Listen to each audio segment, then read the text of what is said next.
Welcome back to Human Resources for the People. It's a human capital revolution. Today we're going to be answering questions from the subreddit AskHR because I'm banned.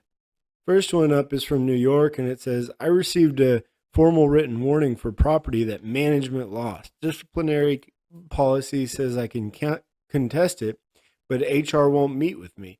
Can I pursue legal counsel or action?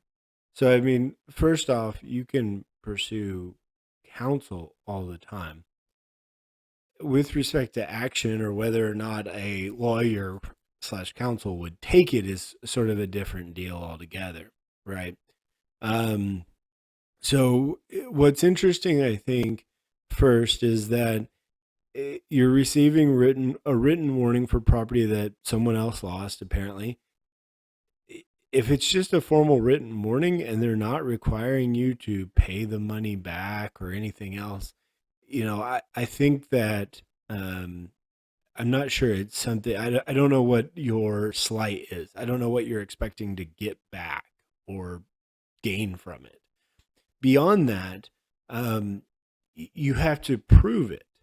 And my guess is, that's what a contest is, right? You're contesting it. You're going to have to prove that it's property that management lost.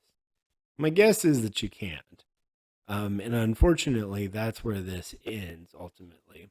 So I don't know that you're going to get a whole lot out of this at all with respect to contesting it. So even if HR does meet with you, what are you going to get out of it? I imagine that you have no relevant proof as to who lost what or why. And so I really recommend against pursuing counsel, but you do you. If you want to go pay money on this, you go after it. It might be worth it.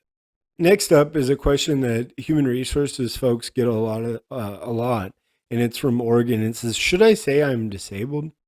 Let me preface this with the fact that I do not apply for jobs that I cannot physically do, etc., etc. Talks about mild accommodations and how they might be physically incapable of walking with a sense of urgency. But it says, but on a job application that's online, it asks if you're disabled, you can choose yes or no or not to self-identify. What is the best option? I know they say no discrimination, but is it true? So, the best option is to tell the truth. It really doesn't matter. The hiring manager doesn't see it, and it's something that stays intentionally between the recruiters and themselves so as to not bias the hiring manager. So I wouldn't be too concerned about it. It might get you some points for companies that really value disability. For example, you may be in a position where you are a diverse candidate, and so as a result can be interviewed. But I don't think that there's any value in lying, of course. So I would tell you, sure, tell the truth.